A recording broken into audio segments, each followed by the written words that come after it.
7 mars 2022. Bonsoir à toutes et à tous.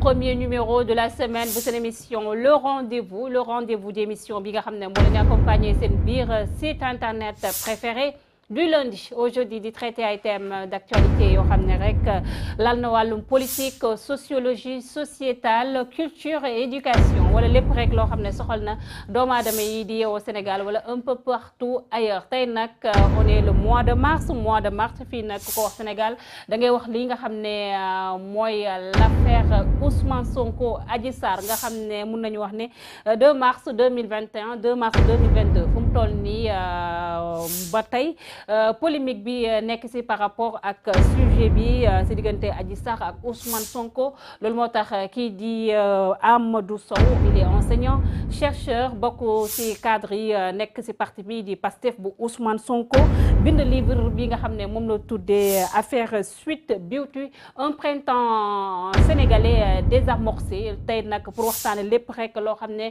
ñeel na feuilleton boobu la nga xam ne mën nañu wax ne naroon na dugal dëkk bi ci kaw. J'ai le plaisir de recevoir l'auteur de ce livre. Il s'agit de monsieur Amadou Sow. Salam alaikum monsieur Sow. Alaikum salam. C'est la troisième fois defe naa laa fi ñëw. Bon et puis avant ma fi ñëw je pense qu'avant ma fi nga may invité fii aussi mosoon naa fi ñëw.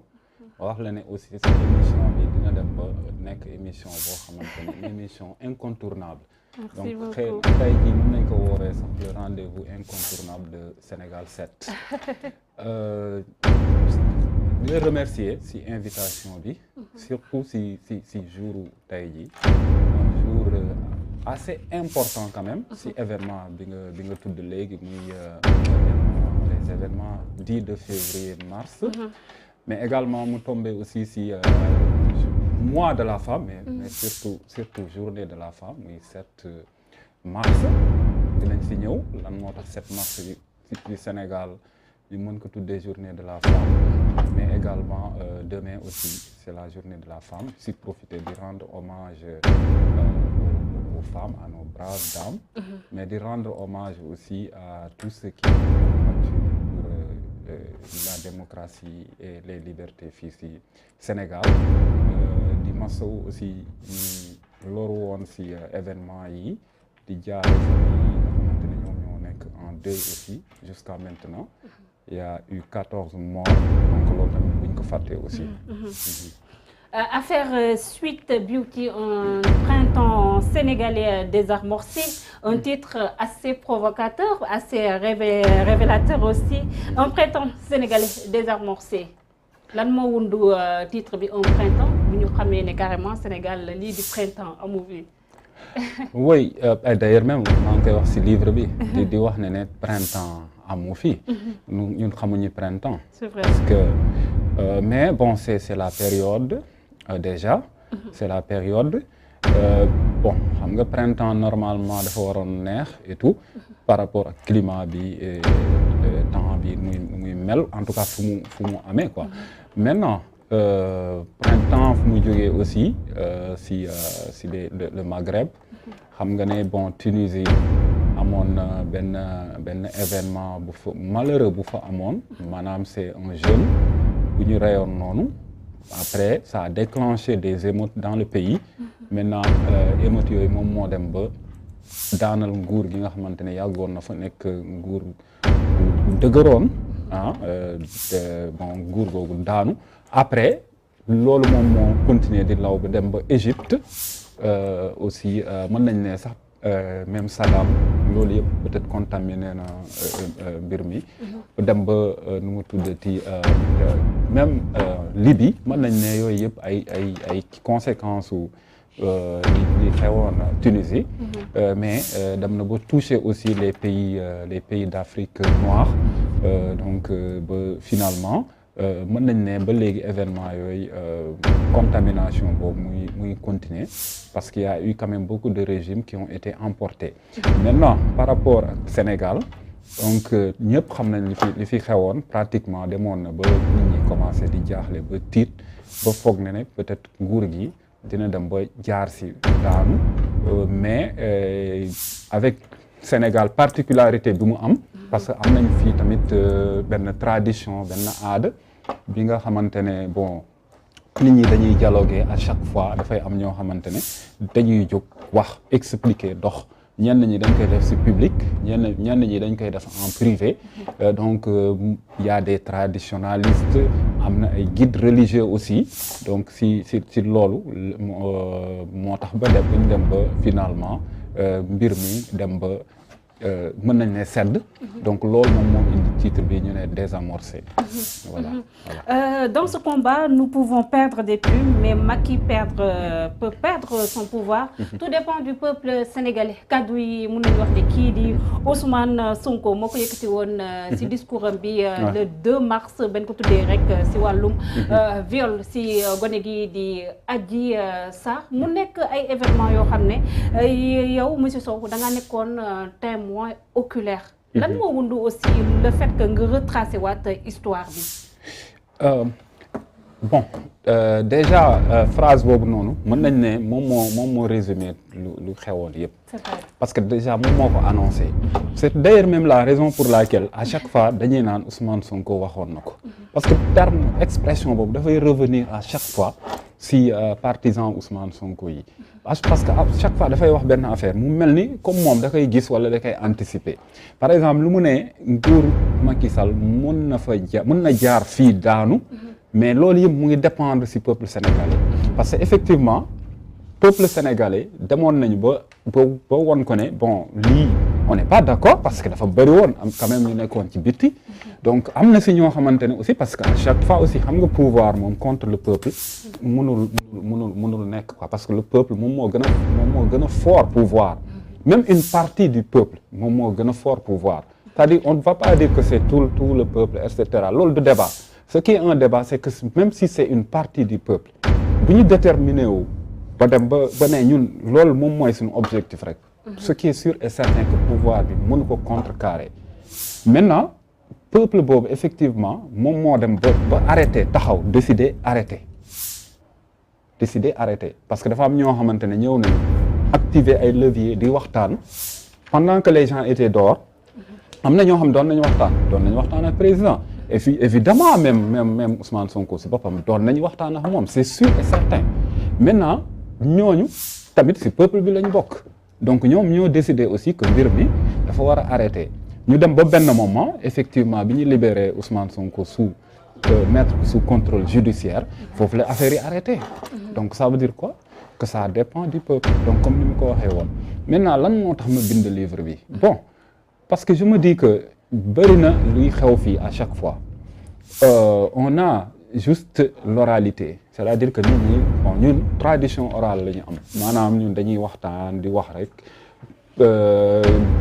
pratiquement bi ñuy même suñu réunion yi le plus souvent sax du am ay PV dañuy wax nii rek après de mémoire bu ñu demaatee beneen moment ku si peut-être ëpp mémoire wala koo xam ne peut-être même moo ëpp làmmiñ moom mooy wax ne lii affaire bi nii la demee woon alors que bu fekkee ne dañ ko bind documenter ko avec des exemples précis et tout buñ ko soxlawaatee dañuy jël ubbi document yi rek génnee ko donc déjà loolu bokk na ci li tax man ma bind livre bi leneen li mooy que ne man aussi am na lu ma ci fekkee donc am na lu ma ci dund aussi vivre naa ko de l'intérieur aussi donc c'est pourquoi aussi am na lu ma ci génnee maanaam ci livre bi li nga xamante ne man li ma ko vivre maanaam en tant que qu'acteur mais en tant aussi qu'observateur koo xamante ne dafay gis aussi mbir mi donc man comment j'ai vécu les événements et à travers moi aussi mën naa ne aussi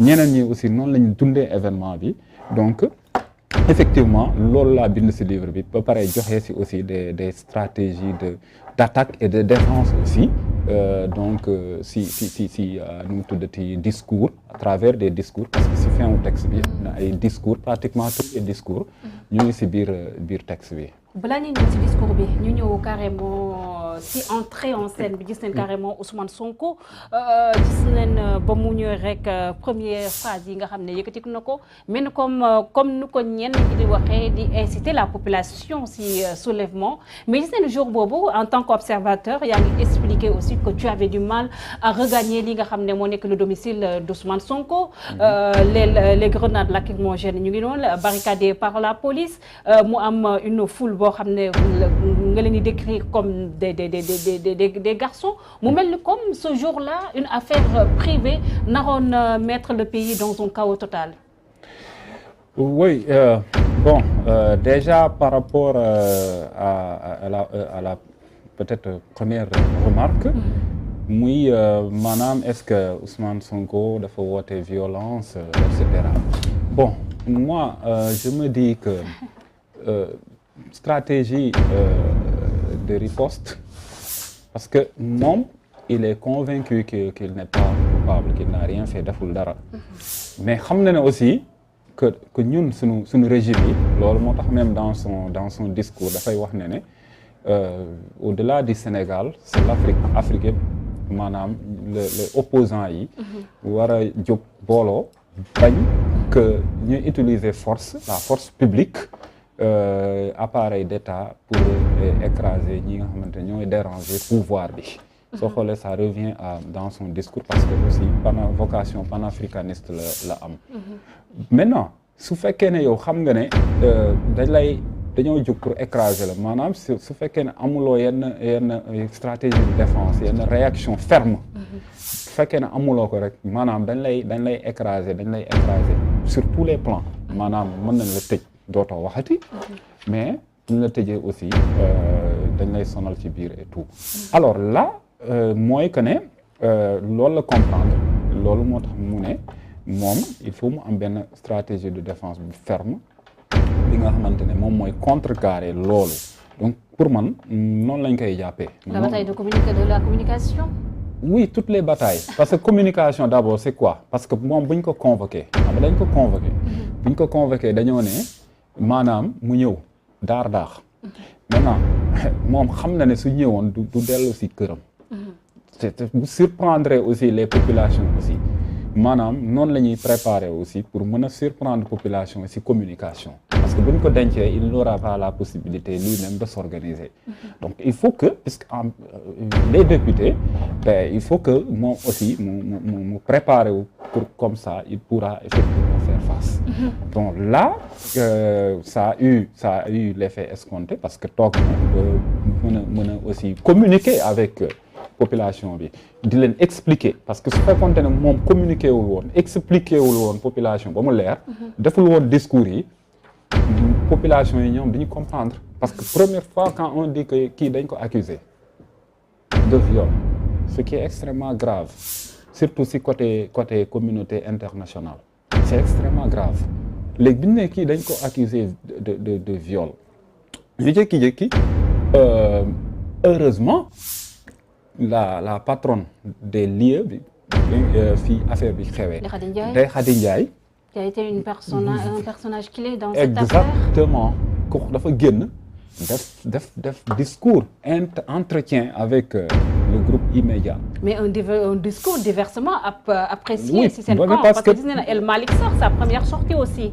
Oui mooy si livre bi. Voilà parce que loolu yëpp noté nga ko. oui parce que effectivement moom Ndeye Khady bi mu génnee bon on ne peut pas dire que moom actuellement daar on ne peut pas dire que moom bokku ci parce que xam nañ déjà que am na lu nekk ci ginnaaw quoi maintenant quand moom bu génnee effectivement su waxee il faut aussi que ñu analyser son discours léegi quand on a analysé son discours moom elle a confirmé que Ousmane Sonko dafa doon ñëw foofu mais am na ay éléments boo xoolee majorité le sens de son discours la quintessence le fond de son discours dafa ne ñëw na fa mais vraiment c'est pour des raisons thérapeutiques te bu fa ñëwee aussi dafay indaale matériel am de sorte que moom ça veut dire que bëggul sax ku ko laal mais jëloon na garantie parce que laaj et cetera dafay toog et cetera des choses comme ça bu ñëwee sax moom si waxam du bëgg sax ku ko xàmmee par pudeur donc yu mel noonu yëpp ça montre que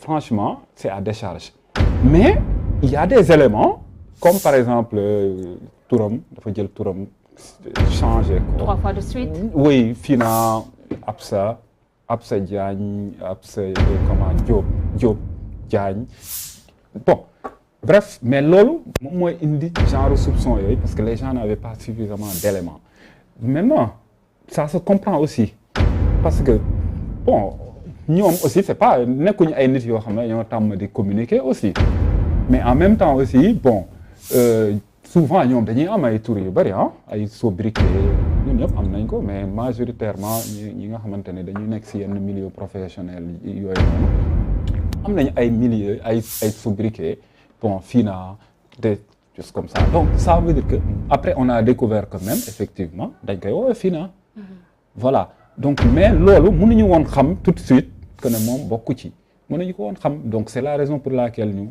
soupçonné ko mais le lendemain bi Ousmane Sonko génne def son discours daf ko disculper défendre du moom la défendre sax quoi mais dafa défendre effectivement que moom dañ ko doon persécuter tout ça donc mais c'est pas normal ñu koy persécuter ainsi de suite donc foofu la nit ñi commencé di xam ne Ndeye Khady franchement elle a enduré donc moom aussi bokkul ci complot bi moo tax El Malick bi ñuy wax ne chargé woon na ko mais après daf ko déchargé waat. Voilà. Discours Ousmane Sonko boobu nga xam ne ñu ëpp ci Pastef wala sax ci opinion publique bi muy loon gëm kii di Ousmane Sonko dina am fréquentation ci salon de massage mu nekk benn discours boo xam ne aussi non seulement c'était diversement apprécié sànq yaa ngi koy énumérer aussi ci sa livre bi ñu bëri jàpp ne carrément il ne devait pas y aller ñeneen ñi aussi jàpp ne peut-être pour des raisons sanitaires même ça seen groupe WhatsApp bi ci livre bi ba tey ci lay sukkandiku vous avez du mal à reprendre le fil de la communication c'était des moments assez forts jamono jooy ci Pastef. Oui parce que maanaam je peux dire que xam nga un parti comme Pastef xëy na peut-être dañuy démarrer sax ci beneen sujet bi sax mais en fait je dis bon man xam nga je dispense des formations ci biir parti bi mais à chaque fois damay wax ne que même soo xoolee parti bi nu mu ko théoriser couleurs yi déjà rouge lay commencer dem vert boo xoolee rouge bi moo ëpp vert bi donc ni may théoriser mooy que ne rouge bi puisque c'est le travail c'est la sueur c'est le sacrifice donc coono bi moom moo ëpp nu mu tuddati mën nañu wax bànneex sax parce que du ci am mais le fruit du travail loolu vert bi la lu ndaw la lañ ko ci symboliser donc c'est pour dire simplement que boo fi ñëwee maanaam ci parti bi maanaam projet wu parti bi ambition wu parti bi nekkul lu yomb donc boo ci nekkee aussi da nga war a xam ne lay xaar lu metti la te parti yu mel ni aussi ñi nga xamante ne am nañ genre ambition yu mel ni xam nga dans le passé xam nga Ousmane Sonko ci boppam nee na lii du lu bees effectivement du lu bees bon c'est pas nouveau même en Afrique c'est pas nouveau même dans le monde c'est pas nouveau. Mais c'était nouveau au Sénégal. non waxuma affaire bi de. Je parle du projet de Pastef. C'est vrai. boo xoolee même la révolution française nii la demee. C'est vrai. boo xoolee révolution française bi ñu ko préparé yàgg na. C'est des siècles et des siècles. C'est vrai. Mais ça a été dur. am nañu ci sonn am nañu ci dee am nañu ci tëj. Effectivement genre yu mel noonu aussi am na en Afrique boo xoolee Thomas Sankara. qui fait partie de nos repères, de nos modèles. Cheikh Anta Diop, la même chose, Mamadou Dia, la même chose. Donc, nous avons comment on les a persécutés, comment on les a diabolisés. Mais la chance que le Pastef a et le président Ousmane Sonko, chance du moi, moi que dafa tombé si jamono ji nga xamantene yombul pour manipuler ay nit parce que les moyens de communication ne sont plus contrôlés par la puissance publique. C'est-à-dire état bi amatul monopole de la communication. Léegi pratiquement la communication c'est tellement facile ku nekk mën na communiquer mën na informer facilement pour nit ñi mën a comprendre li ñu bëgg a wax. Donc c'est pour dire que loolu bokk na ci chance u Pastef en l'occurrence aussi le président Ousmane Sonko. Mais c'était encore quoi encore le fil conducteur Par rapport. Oui, oui, voilà. Comment se fait-il que ñun on a perdu on avait un peu.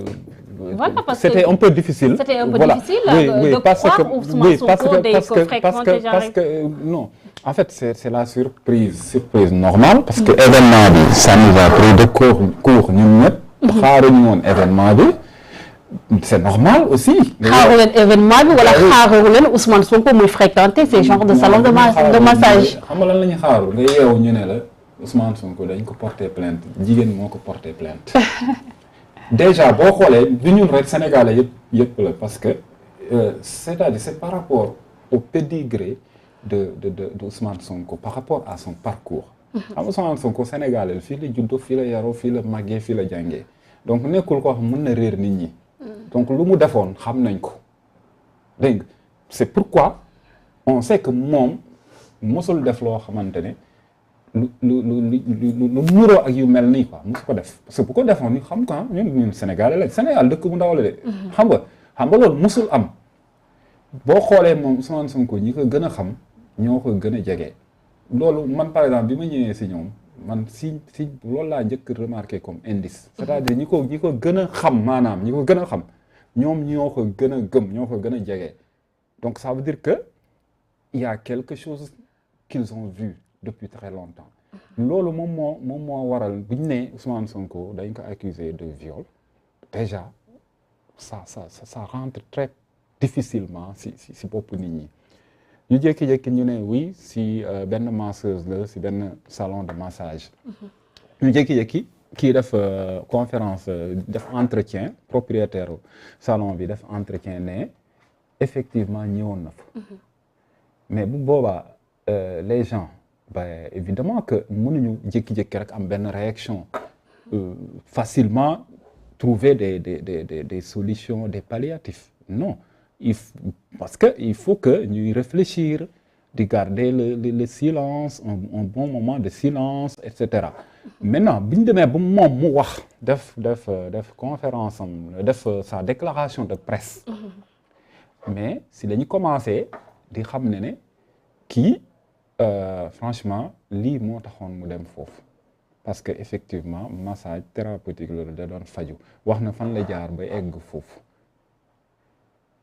donc loolu moom moo tax ñun comme xam nañ ko aussi ñu gën a am confiance mais c'est pas de ñun rek ñoo am confiance si moom ce sont les Sénégalais parce que xam nga Ousmane Sonko moom kañ la fi commencé du 2014 la commencé en partie kañ lañ commencé di wax waxam 2016 sax pratiquement fi bu doon def ay campagne ñaata nit ñoo ko doon topp donc comment se fait-il que tous ces gens là ñu koy défendre di ko gëm il faut se poser cette question là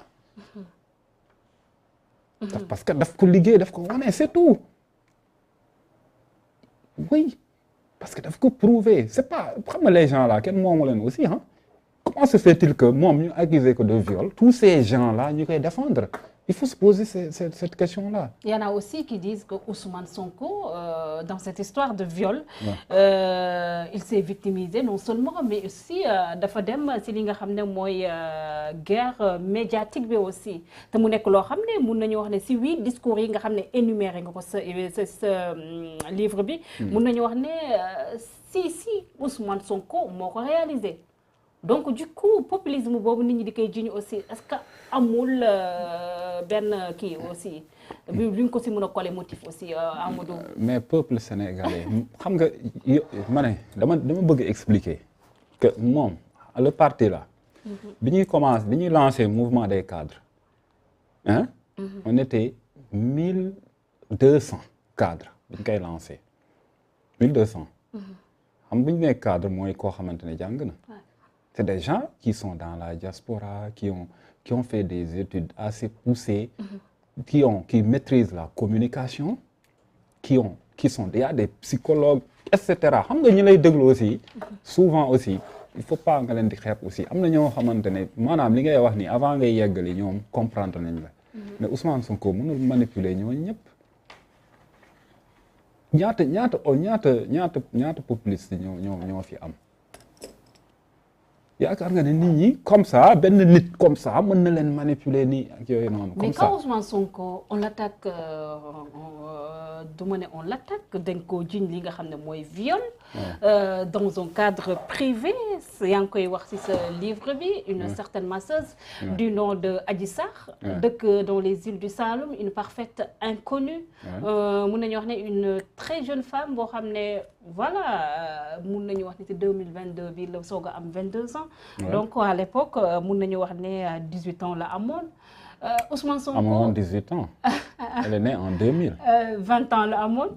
voilà donc de toute façon même si âge am bi sax yaa ngi koy wax ci sa ay kàddu. oui c'est flou. c'était assez flou. moom mu demal fa boppam ñu lu fa ko fa dal ko. subitement Ousmane Sonko def conférence de presse ne président Macky Sall ak ministre am Antoine Félix Diome ñoo ma comploté dans cette affaire de Sweet Beauty. Est-ce que là aussi amul benn malhonnêteté intellectuelle aussi boo xam ne le gars a surfé sur ça pour appeler les Sénégalais vers ce mortel combat qui a causé quand même 13 morts. xam nga am na xam nga il n'a pas parlé dans le vide comme ça ñëwul nii rek di wax ni il y a des éléments probants soo xoolee par exemple depuis si plainte bi. xam nga plainte bi boo ko liiree. xam nga ne kii moom minimum c'est un maîtrisard en droit. mais yàlla boo demee déposer plainte aussi il y a des policiers qui sont là. tu payes 1000 francs mais xam nañ policiers yi yow tamit. pour ñu bind la plainte non taxawal xam nga ñun xam nañ policiers yi di bind foofu plainte. traditionnellement on sait ñiy bind plainte si policiers yi xam nañ ko c'est des policiers yu retraités la souvent. et qui ont une belle plume. non arrête. qui ont une non belle non plume. taxawal bon c'est vrai que mën na nekk mais dama bëgg a expliquer rek sinon boo moytul dañuy dugg si ay affaires mais man def naa genre plainte yooyu. maanaam man mës naa porter plainte xam nga. bon mais j'ai pas voulu écrire xam nga man mën naa bind. mais bi ma demee foofu après voilà quand j'ai expliqué ñu boole ma koo xamante ne muy foofu toog noonu bon. j'ai dit bon écoute peut-être que moom moo gën a parce que facilement parce que dama gëm aussi méthode. parce que mën nga bind mën nga jàng français mais y a la méthode boo ko jàngulee mën na am peut-être ni nga koy bindee dina am ay problème de démarche ak procédure. comme journalisme booy bind article am na fu ñu koy jaarale et cetera. booy def dissertation am na nu ñu koy jaarale y a une méthode maintenant. Quand je lui ai donné effectivement bi ma ko lire mais ça n'a absolument rien à voir ak plainte Adji Sarr bi plainte Adji Sarr bi c'est un homme du sérail maanaam koo xamante ne il maîtrise le droit dafa xam droit parce que déjà boole na ci même des articles parce que ne oui c'est tel article moo lay daan ainsi de suite donc kooku noonu ku xam droit moom moo ko bind loolu jarul sa werante beneen bi mooy dafa dem section de recherche mais ñun ku fi am problème plainte xam nga bind lu plainte am na mais Adji Sarr compte tenu de son statut comme ni nga ko waxee noonu son background son passé son parcours mënul accéder à un avocat pour bindal ko plainte. mais il s'agit de Ousmane Sonko aussi. non nañu jàll si leneen dama ne. Adji Sarr ñaata la wax lay fayeeku ay 60 000. 60 000 talul di jël les services d'un avocat pour mu koy bindal plainte. da nga comprendre li may wax. maanaam je vois pas naka lay fan lay jaar ba accéder à un avocat mu koy xam nga parfois wax ji dañ koy wax mu leer aussi. c'est pas possible maanaam en fait c'est difficile. bon. maintenant li ma xam mooy que ne ki ko bind moom c'est quelqu'un qui connaît le droit koo xam ne yàgg na si maîtriser na ko moom moo ko bind parce que la plainte même a trahi. et vous avez accusé directement. oui la c'est femme pourquoi de... après loolu yëpp procédure la. loolu yëpp ce sont des indices. donc déjà boo xoolee plainte bi indice la pour xam ne lii ku xam droit moom moo ko bind alors ku xam droit ki kan la on se pose ces questions. par la suite on s'est rendu compte que.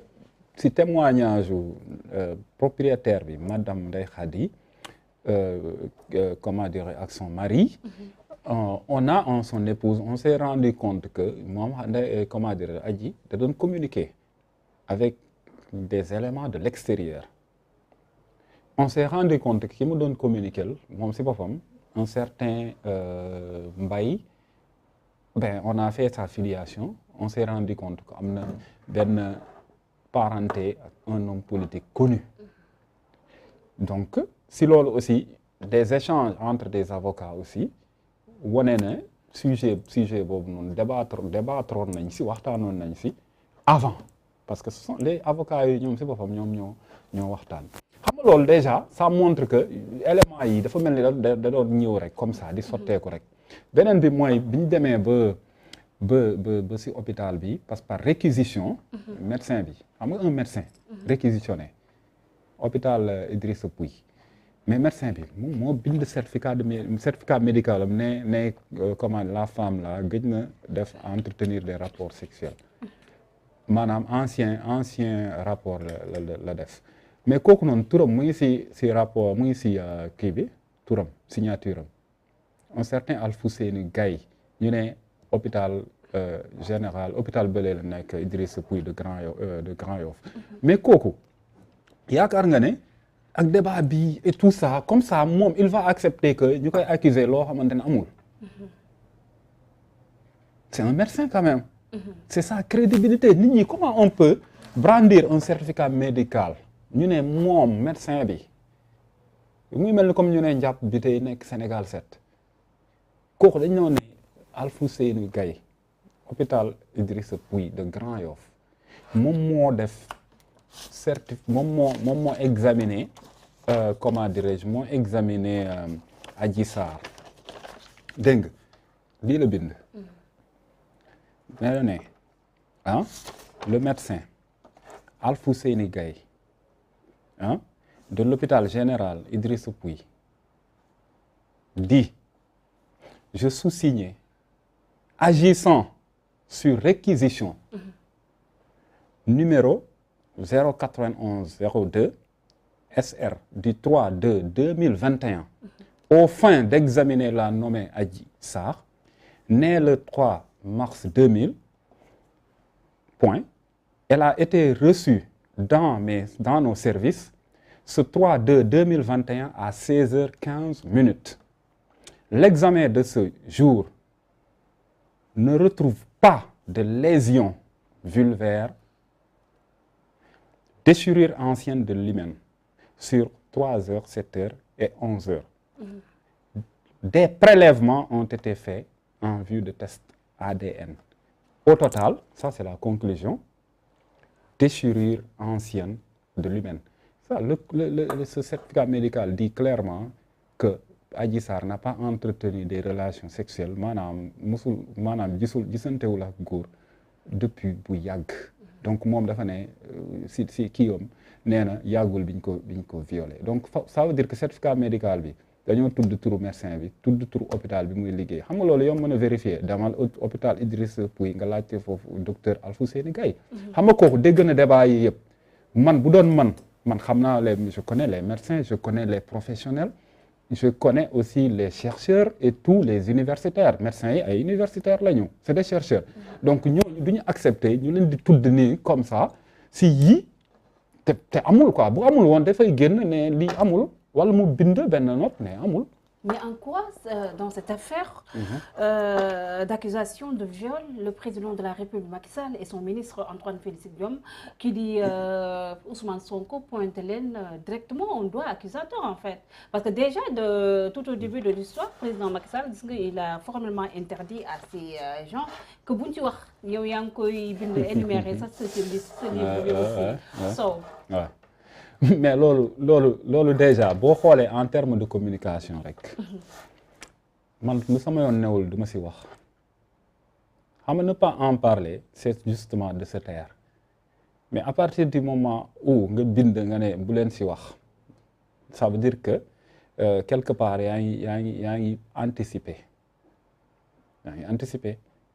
parce que da nga ne bu leen si wax concerné wuñu justice la concerné entre deux citoyen c'est une affaire publique xam nga loolu boo waxee loolu rek ça veut dire que yow yaa ngi ne déjà c'est-à-dire que foofu nga commencé di dugal sa bopp si mbir mi quoi en fait xam nga parce que lu la concerné wul yow loo si amoo ci loo si wax tu laisses mais communiqué boobu moom mooy wone déjà que émission bi mu ngi commencé à partir de ce communiqué là mais communiqué bi respecté wuñ ko parce que à partir du moment où bi ñu commencé parce que bi ñuy def communiqué bi ñoom dañoo yaakaaroon ne maanaam Ousmane bon je le dis comme ça parce que parfois dama koy kii quoi Ousmane a été déjà écrasé moom pare na voilà dafay yomb quoi parce que affaire bi quand même parfois da ngay naan est-ce que du miracle quoi c'est man ba léegi je me dis est-ce que du miracle quoi bien que man gëwuma tellement ay miracle yooyu mais parfois y a des faits yi nga xam dafay xaw a doy waar tuuti quoi bon parce que effectivement bi mu foogee ne Ousmane dem na ba pare donc je le dis comme ça dem na ba pare moom écrasé nañ ko c'est liquidé et puis ce communiqué là c'est comme une sorte de satisfaction c'est-à-dire dafa mel ni man li may analyser communiqué bi dafa mel ni comme dañoo ne ok c'est plié jeex na quoi léegi bon bàyyi leen ko quoi jaratul ngeen di wax bon mais bi ñu commencé boo xoolee di dérouler machine bi soo xoolee même procédure de levée de l'immunité parlementaire bi gis nga nu mu gaawee c'est tellement expéditive. C'est vrai. Ce qui est impossible. On ne peut pas faire un travail comme ça si un travail sérieux comme ça, si dossier bu sérieux. Nga xam ne c'est la vie c'est la carrière d'une personne qui est en jeu. C'est l'honorabilité de quelqu'un qui est en jeu. Nga jël boucler ko ni comme ça. De manière impitoyable. Mais aussi la pression était forte, hein? Ousmane Sonko aussi mayul dara. mais c'est parce que moo tax ma ne la moom dafa ne. xam nga moom nee na maanaam jaral na ko maanaam projet bi lii nii moom jaral na ko dee. yaa ngi comprendre moom parce que man xam nga man aussi bon damay waxtaan ak moom. c'est pas toujours c'est pas et cetera mais quand même waxtaan nañu te déglu naa ko aussi de très près mais gëm naa ne moom. Très sérieusement il comprend tellement ce projet ça dafa comprendre projet bi et je me dis même que bon xam nga ñëpp yamuñu aussi quoi mais je me dis que Sénégalais yi ñoom ñëpp maanaam dañoo war a supporter projet bi waaw dañ ko war a supporter maanaam ñoom Sénégalais yi ñoo war a défendre projet bi du ay question ay nekk ci parti ak yooyu de c'est-à-dire que même ci biir projet bi maanaam à l'intérieur du projet boo gisee koo xamante ne xamul projet bi da nga koy expliquer nga ne ko lii la wala nga gis ko muy jéem a xëccoo fii ay poste ak yu mel da nga ko naan lii la wala muy jël loo xam ne mënu ko da nga ko naan lii boo ko mënul demal nga jàngi nga ñëwaat jël ko. D'où le slogan de Pastef. Mais c'est ça exactement ce que je suis en train de dire. Parce que moom si boppam Ousmane Sonko moom si boppam loolu la xam moom il connaît le moom c'est-à-dire loolu la xam maintenant am na ñoo xam ne dañuy ñëw duñu comprendre il faut nga expliquer leen moo tax parce que projet yi dafay ànd ay explication ça demande de beaucoup de mobilisation moo tax par exemple il y a la communication am na jot na média et cetera parce que boo xoolee même projet yeneen yi boo xoolee ay Japon ak yooyu noonu ils ont utilisé ay cinéastes soo xoolee ils ont utilisé des écrivains bu dee France ce sont des écrivains ñoom ñoo jël di bind c'est des artistes qui se sont impliqués ce sont des savants ñoo aussi bind parce que effectivement c'est un projet bu ñu war a porter mais pas ay di naan ay woy bon su ma toogee déedéet parce que quand tu déçois boo décevoir nit ñi di nga xam ne nit ñi toppuñu la nii pour comme ça nii non tu n'es pas dans ce projet-là pour ay di gagner quoi que ce soit. Tu es dans ce projet pour te sacrifier parce que affaire bi du léegi c'est pour les générations à venir loolu mooy projet bi maintenant je veux dire que loolu moo tax ma ne Sénégal yi ñoo si war a jàpp maintenant boo gisee koo xamante ne dafay ñëw di jéem a indi yeneen kooku dañ ko naan lii du lii nga expliquer ko s'il s'entête que génnee ko fële effectivement noonu la war a demee c'est-à-dire Sénégal yi ñooy garder ñooy surveiller bu ñu gisee les gens là ñuy dévier ak ñoom ñooy ne ñun waxante wuñu woon lii Ousmane Sonko moom si loolu la nekk. Peut-être aussi loolu moo taxoon tout au début de cette histoire on a vu certains cadres de PASTEF bien vrai que Sow tu ne vas pas l'avouer sur le plateau. Ils avaient du mal à défendre Ousmane Sonko aussi gis seen première sortie bi nga xam ne Bassirou Diomaye Faye moo ko def. avec notre consoeur Maïmouna Ndour Faye. Voilà avec les questions très gênantes de Maïmouna. Bassirou ce jour-là il avait du mal à s'en sortir aussi. Par exemple, le fait que Ousmane Sonko mu dem Sud Beauty est-ce que moom il était au courant que Ousmane Sonko da doon def foofu ay massage da nga doon gis Bassirou comme ni nga ko waxee en très bon stratège il a essayé de défendre son ami on peut dire ça mais de façon très gênée quand même. Bassirou bokk na si ñuy njëkk am information bi parce que livre bi wax na ko. voilà bokk na si ñuy njëkk am information mën naa ne est-ce que moom njëkkul xam kii bi nu te plainte bi njëkk ko xam Ousmane Sonko je pense que moo ko njëkk xam Ousmane Sonko sax maintenant maanaam c'est-à-dire xam nga débat tamit c'est pas du débat sax un sujet comme ça. dañ koy leeral aussi. Ousmane Sonko dañ ko accusé de viol accusé wuñ ko dem salon de massage. mais xam nga on ne va pas être dans des jugements de moralité. Mais l'opposant le plus farouche au président de la République Macky Sall. Ousmane Sonko qui est présenté comme un homme entre guillemets très pieux. ku xam salon de massage dafa am benn connotation assez négative bi ñu ko jox fii aussi au Sénégal. donc sur ça. connotation nga wax.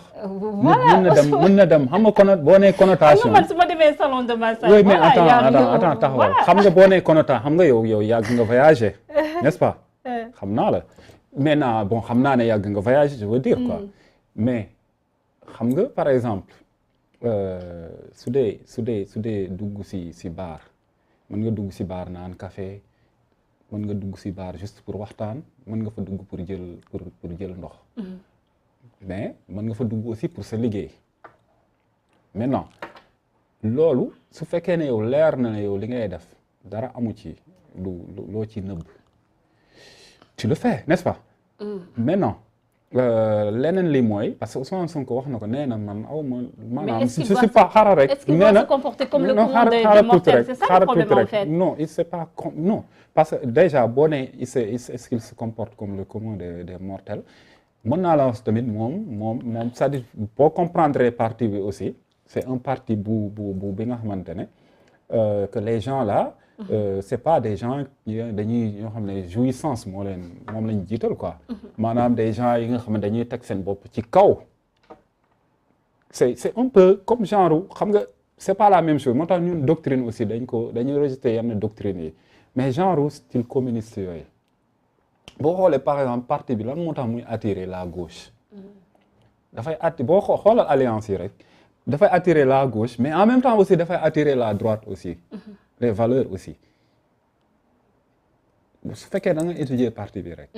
y a la tendance. ñoo xam ne gauche bi dafay ñëw parce que c'est des gens yi nga xam ne dañuy maanaam que population bi les gens sont ñoom ñëpp a tolloo. même boo nekkee si poste stratégique waruloo jéem a wanewu wala jël ay distance par rapport à la population mais Ousmane Sonko boo ko xoolee moom il est très proche de la population. gis nañ moom sa stratégie sa méthode dafay jël ay kajandoo dafay nekk si nit ñi di lekk ak ñoom di béy boo ko fekkee par exemple si biir nit ñi il mange avec les gens. c'est-à-dire que même lu muy solo et tout donc c'est parce que il incarne l'esprit du parti l'esprit du je ne peux même pas dire parce que parti ça dépasse le parti mais l'esprit du projet da koy incarner ce qui veut dire que moom bu ñu ko newoon par exemple li ngay fajoo nii c'est de benn genre luxe la du ko jël parce que compte tenu de moom li muy incarner du ko jël xam nga bon effectivement loolu mën nañ ne c'est pourquoi moom dafay bon ça c'est naturel mën na nekk ak nit ñi mën na nekk ak ñëpp donc bu ñu jël ne way salon bi lan moo tax mu koy fréquenter compte tenu de son statut déedéet li ñuy wax mooy moom lan la fa doon def expliquer na lu mu fa doon def nit ñi bu dee gëm nañ ko wala gëmuñu ko loolu nit ñi ñoo koy apprécier mais liñ ko accuser li tax muy indi genre yi procès nangam ak nangam convocation loolu mooy accusation de viol viol dañ ko criminaliser loolu la Sénégalais yi rejeté en majorité donc débat bi foofu la situé wu leneen lii mooy ay est-ce que dem na fa est-ce que waru fa dem connotation loolu ça n'engage que ki joxe connotation boobu soo jëlee salon de massage nga ne ñiy liggéey ci salon de massage yëpp nii la ñu mel wala nga ne ñuy dem ci salon de massage yëpp lii moo leen fay indi loolu yow mi koy xalaat yow la engagé mais am na ñu nekk salon de massage jub am na ñu nekk ci comment dirais-je c'est comme ñuy naan way les miss la lii la ñu ak loolu am na ay miss yu nga xamante ne bari na yu jub dañuy liggéey seen liggéey normal donc salon de massage yi aussi il faut pas que ñu koy diaboliser am na ñu fa nekk c'est des gens qui dañuy daan seen doole parce que c'est des braves dañuy liggéey quoi maanaam nekkuñu foofu pour caaxaan c'est comme la musique avant dañ doon fa wéy boo nekkee musicien lii ak lii ak lii mais après par la suite xam nga loolu ça a été déconstruit aujourd'hui nit day nekk musicien nekk normal comme tout le monde donc je pense que loolu tamit ñun dañ fa toll aussi il faut que ñuy évoluer ba dem ba benn moment salon de massage dafay nekk loo xamante ne liggéey la rek comme ay auberge ay yooyu bu ñu la gisee ngay dugg auberge dañuy foog ne woy lii ak lii ak lii mais auberge c'est rien du tout ay kii la rek chambre la rek yu ñuy loué mën nga fa tëdd juste pour tëdd benn guddi rek bu dee si yeneen dëkk yi noonu la boo demee ay extérieur comme ni ma la waxee dugg si bar dugg si salon dugg si comment dirais-je c'est rien du tout maintenant ñun ñoo toll si parce que c'est des choses yi nga xam ne peut-être découvrir buñ ko bu baax a baax c'est la tradition aussi ok qui maintenant pèse très lourd tout à fait tradition daf fi bëri du lii rek mais léegi moom loolu procès wu moral la procès wu moral moom c'est pas pénal bi moom la ñuy wax c'est-à-dire ñoom dañoo ne kii dafa violé loolu moom moo indi plainte bi moo indi débat bi mais lële c'est moral ku nekk moom mooy xool naka la koy apprécier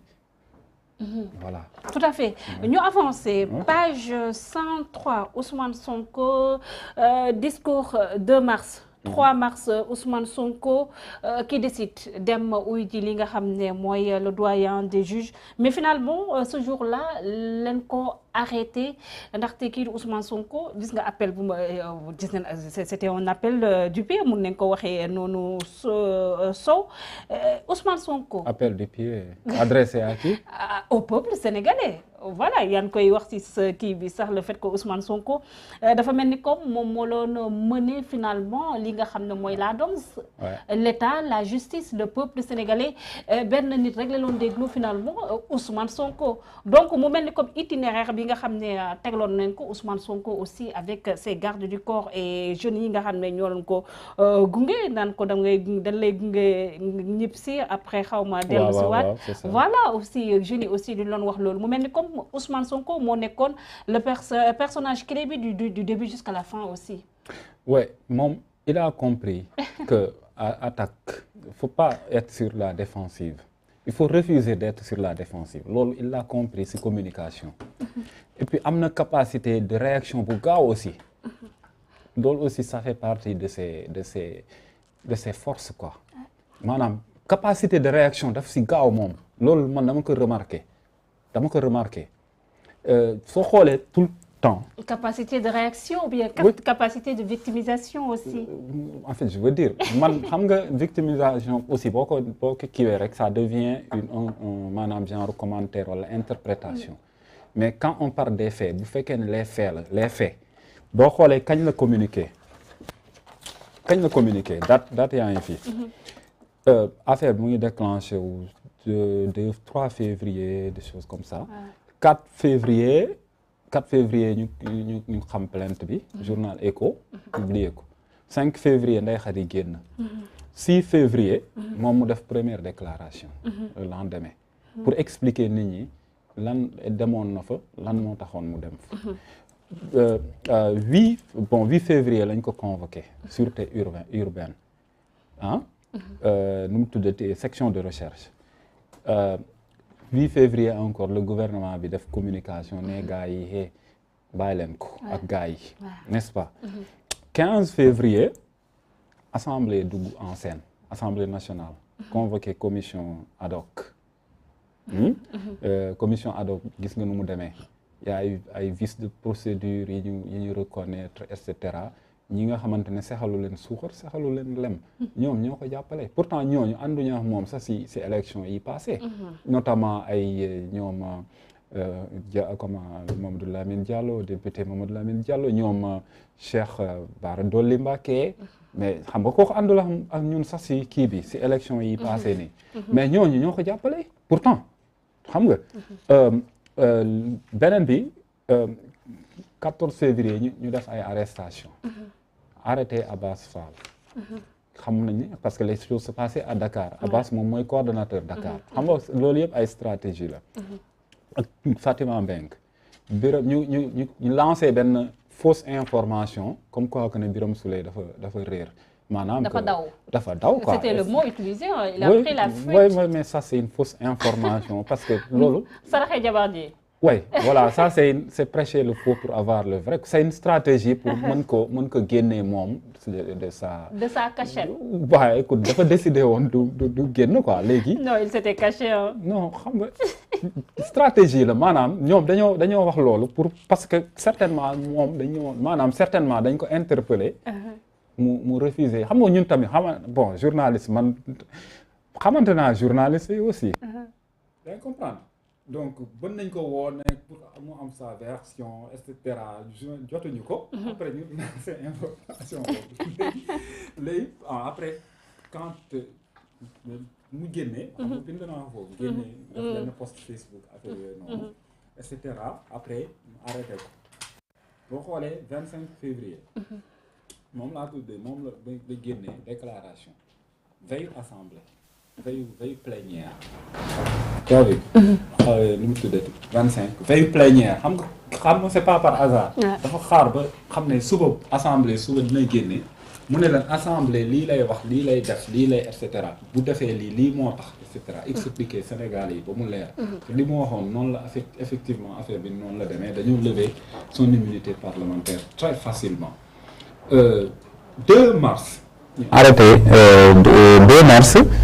arrêter les femmes. non jour plénière bi dañu arrêter les femmes. les 17 voilà 17 jours plénière bi si ngoon. ils sont fait arrêter tout seul hein. bon je veux dire que simplement dañ fa demoon et cetera ñu arrêter leen di comment dirais-je. bon maintenant 3 mars.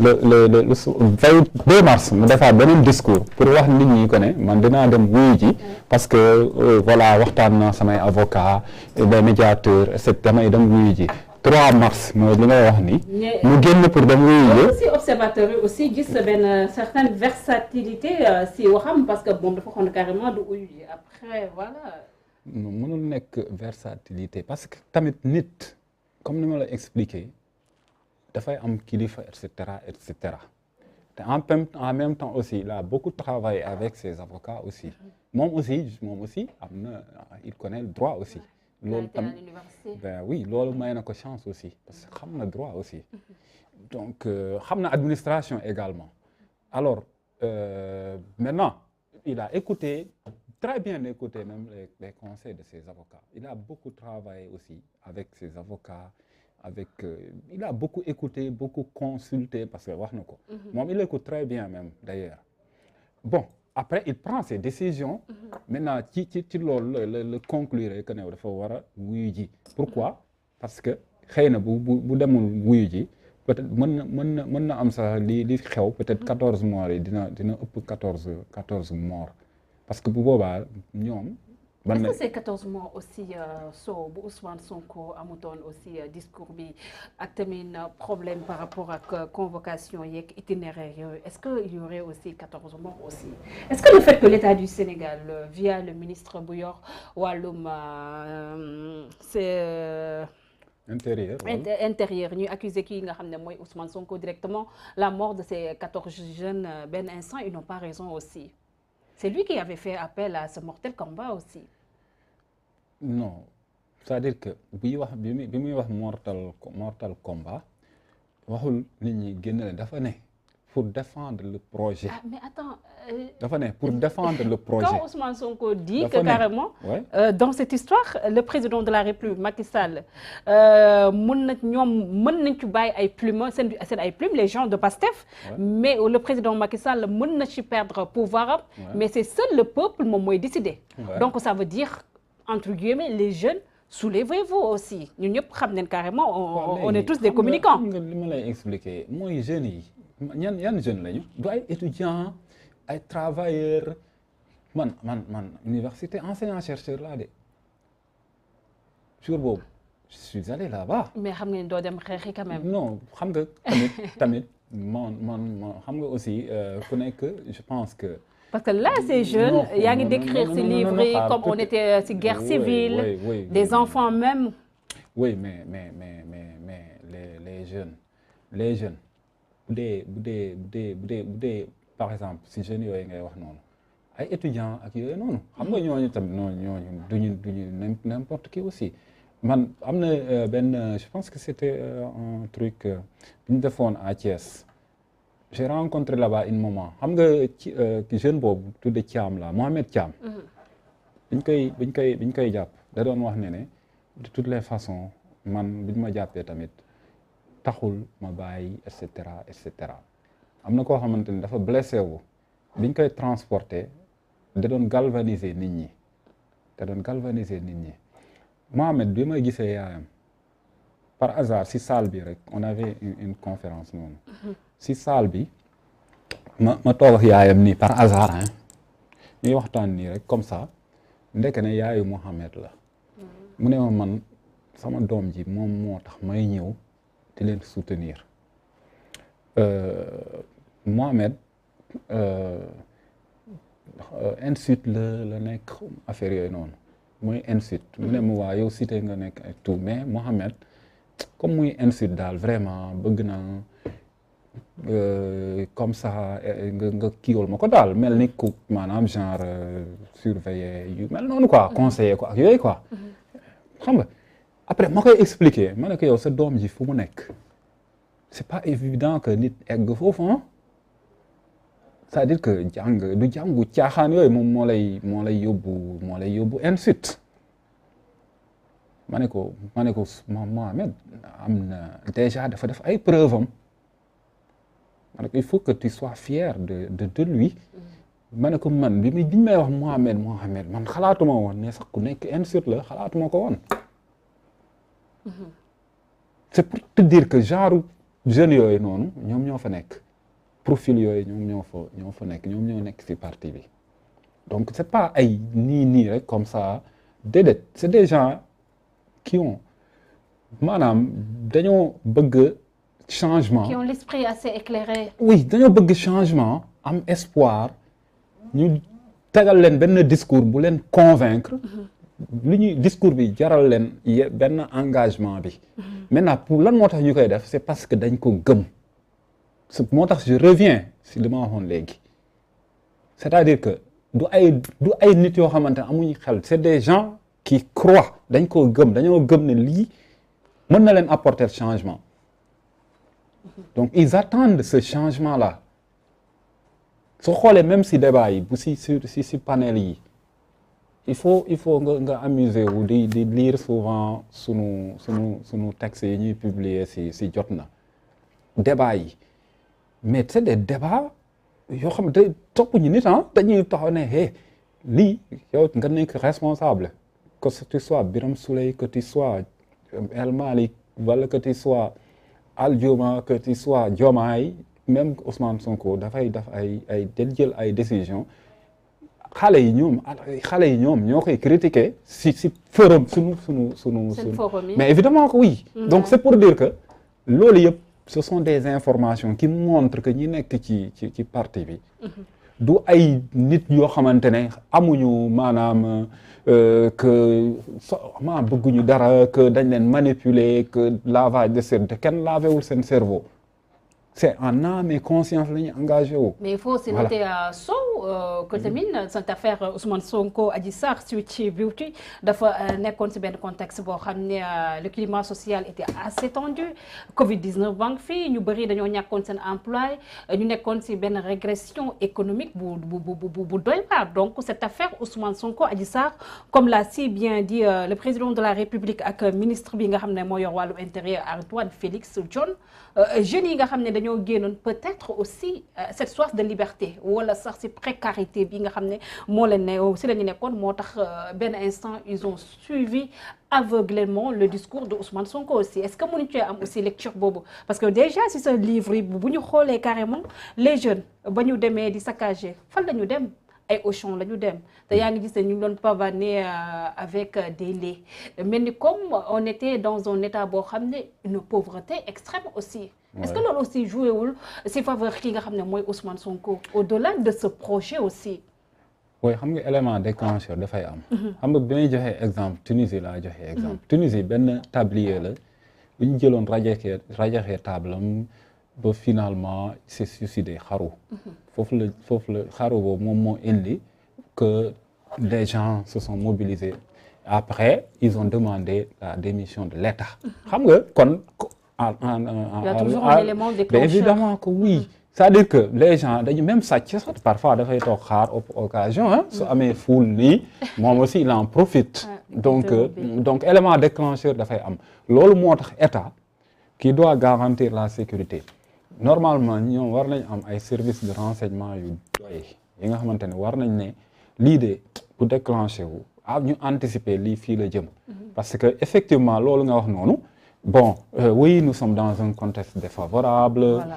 Que oui, am na Covid, nit ñi dañ leen tëj dañoo sonn. Il y a aussi cette histoire de troisième mandat du président de la République loolu moom ça fait partie de par exemple des problèmes de Macky. Troisième mandat bi mooy problème central. parce que au début on y croyait dañoo gëmoon ne moom du def du xalaat troisième mandat dañ ko gëmoon c'est-à-dire Macky progressivement. dafa dem ba dugal si bopp nit ñi doute progressivement. Macky moo ko dugal ou bien les gens mais évidemment que c'est lui non. Xam nga parce que lui il s'est jamais prononcé par rapport à ces. xam nga les gens xam nga les actes. xam nga nit ki du lu muy wax mais lu muy jëf la. bul analyser ay wax parce que xam nga wax dafa parce que wax moom ku mën a wax. mais jëf les actes moom ngay étudier. parce que wax moom lu la neex nga wax bu fekkee ne acteur nga comédien nga mën nga reetaan sax fekk yow da nga am envie di jooy tout loolu moom wax moom c'est pas ça bien que wax c'est un élément quoi. Il faut aller au-delà des mots. mais ce sont les actes. nit ki lu muy def moom ngay xool moom il avait dit que man damay réduire sama mandat. mu demaat ba mu yàgg defu ko mu ne voilà droit mayu ma ko. mu ñëwaat encore. waxaat nu mu tuddati man du ma def deuxième mandat. dama verrouiller la constitution. exemple yaa ngi fi. dama verrouiller la constitution pourquoi parce que ñun suñu problème yëpp problème mu mandat la. troisième mandat. te moom si boppam loolu moo ko propulsé parce que boo xoolee Macky Sall lan moo ko propulsé mooy tentative de troisième mandat de maître Abdoulaye Wade loolu moo propulsé Macky. loolu moo njëkk a propulsé Idrissa Seck am problème malheureusement il n'a pas su en profiter def na un certain nombre d'erreurs te erreurs yooyu Idrissa Seck def loolu erreurs yooyu moom moo génnee Macky moom moo propulsé Macky moom moo njëkk a propulsé Macky moo njëkk a feeñal Macky Sall beneen élément bi gën a feeñal bi tax Macky Sall gën a propulsé wu mooy mésentente entre Tanor ak Moustapha Niasse. Dès le départ au lieu ñu wax nit ñi que ne mënuñu ànd parce que xam nañu mënul nekk. ça c'est pas possible mais comme mënoon nañ ko dès le début épargner nit ñi loolu ku nekk déclarer sa candidature mais dañoo dem ba nit ñi di leen xaar ba dernier moment ñu ne wuy ànduñu les gens ont été déçus. donc il faut que ñu xool beneen alternative loolu moo tax effectivement parce que moo fi nekkoon bon maintenant ñëpp ànd aussi deuxième tour bi soutenir ko ce qui est une grande première man dama ne Macky Sall je pense que je sais pas pourquoi il veut un troisième mandat ou quoi. Mais lui, il n'a Non. jamais dit qu'il en non voulait. non il veut xaar tuuti rek parce que sinon loolu il faut ñu eggali ko aussi parce que sinon mën na am incompréhension.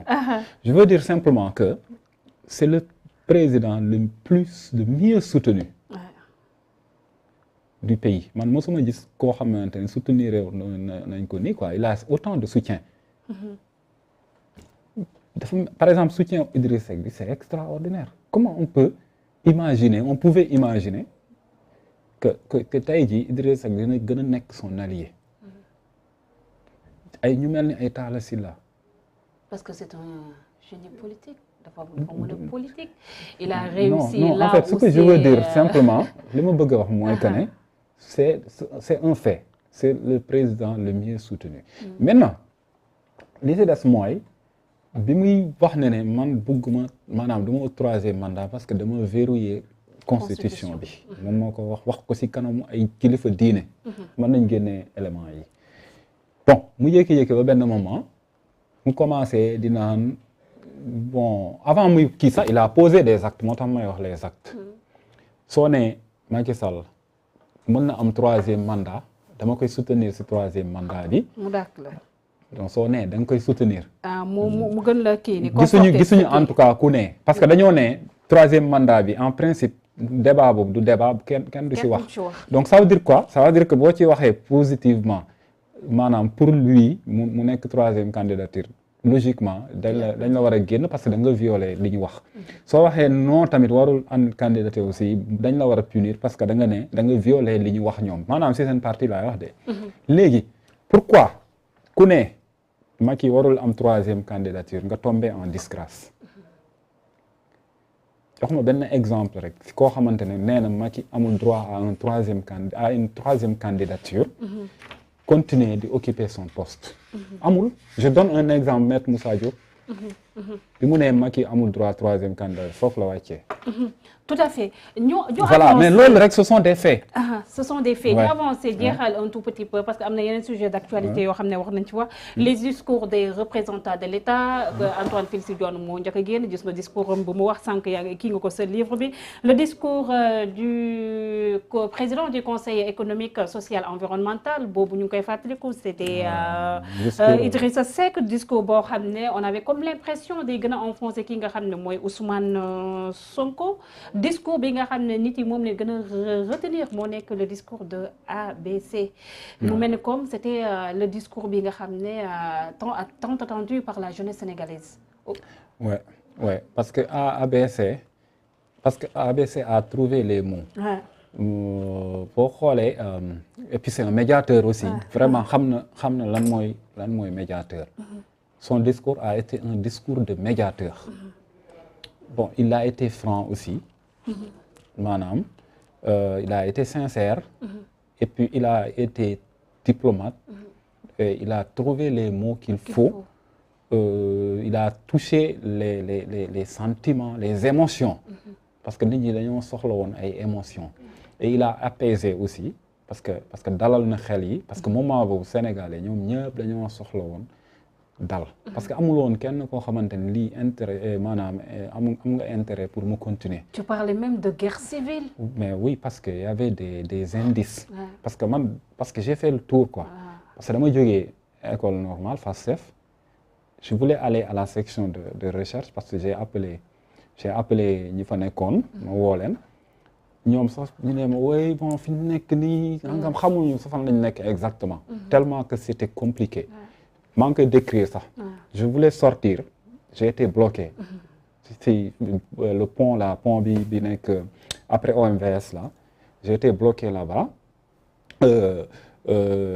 parce qu'il y avait des pierres il y avait tout ça ma def demi-tour bon je me suis dit que si yooyu noonu maanaam genre guerre civile buy am parce que foofu y avait amul woon benn force de l'ordre donc foofu déjà am nga guerre civile noonu lay déclenché wu.